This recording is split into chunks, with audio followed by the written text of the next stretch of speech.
घने हरे भरे और रहस्यमय जंगल के बीच एक बहुत ऊंचा, पुराना और फैला हुआ पेड़ खड़ा था। उसकी मोटी डालियां दूर दूर तक फैली थीं और पत्तों के बीच से छनकर आती धूप जमीन पर सुनहरे धब्बे बना देती थी। उसी पेड़ की एक सुरक्षित ऊंची डाल पर बंदर का नन्हा बच्चा मोंटू अपनी मां के साथ रहता था। मोंटू चंचल, जिज्ञासु और बेहद फुर्तीला था। सुबह होते ही वह डाल से डाल झूलता, हवा से बातें करता और नीचे की दुनिया को कौतूहल से देखता। उसकी माँ उसे बार बार सावधान रहने की सीख देती, पर मोंटू की शरारतें और उत्साह कम होने का नाम नहीं लेते थे। जंगल के ही एक शांत, छायादार कोने में एक गहरी गुफा थी। वहां शेर का बच्चा शेरू अपनी माँ के साथ रहता था। शेरू की आंखों में चमक थी, चाल में मासूमियत और दिल में जिज्ञासा।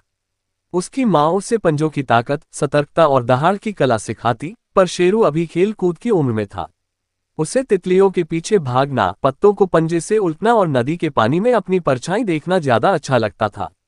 दोनों बच्चों की दुनिया अलग अलग थी। मोंटू ऊंचाइयों का खिलाड़ी, शेरू धरती का भावी राजा। एक दिन सुबह की ठंडी हवा में मोंटू बहुत उत्साहित था। वह पेड़ की सबसे ऊंची डाल तक पहुंच गया। वहां से पूरा जंगल दिखाई देता था।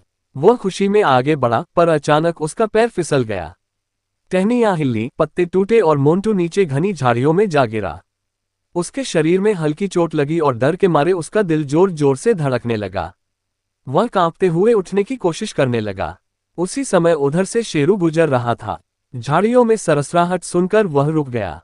वह धीरे धीरे पास आया।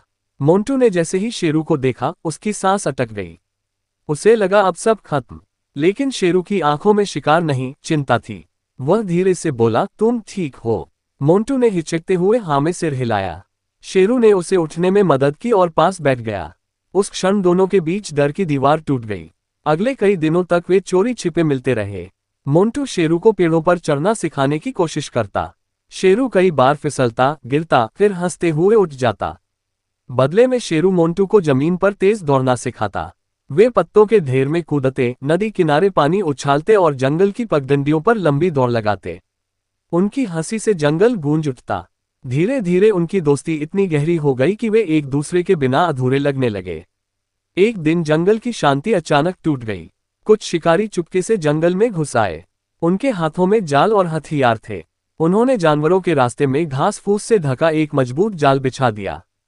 खेलते कूदते शेरू उसी रास्ते से गुजरा और अचानक जाल में फंस गया। वह छटपटाने लगा, दहाड़ने लगा, पर जाल मजबूत था। उसकी आवाज डर से कांप रही थी। मोंटू पास के पेड़ पर बैठा था।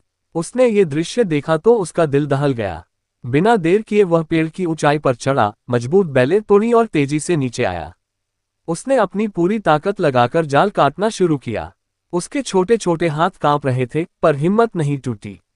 वह बार बार बेलों से जाल रगड़ता रहा। काफी कोशिशों के बाद जाल फटने लगा। आखिरकार शेरू आजाद हो गया। आजाद होते ही दोनों ने मिलकर जोर जोर से शोर मचाया। उनकी आवाज सुनकर हिरन, हाथी, बंदर, पक्षी और कई जानवर इकट्ठे हो गए। इतने सारे जानवरों को एक साथ देखकर शिकारी घबरा गए। वे अपना सामान छोड़कर भाग खड़े हुए। जंगल में फिर शांति लौट आई, पर उस दिन सबने एक अनोखा दृश्य देखा, एक छोटे बंदर और एक शेर के बच्चे की सच्ची दोस्ती। उस दिन से मोंटू और शेरू की मित्रता पूरे जंगल में मिसाल बन गई। सबने समझा कि सच्ची दोस्ती ताकत, रूप और जाति से ऊपर होती है। जंगल की हवा में अब उनकी हंसी और साहस की कहानी गूंजती रहती थी।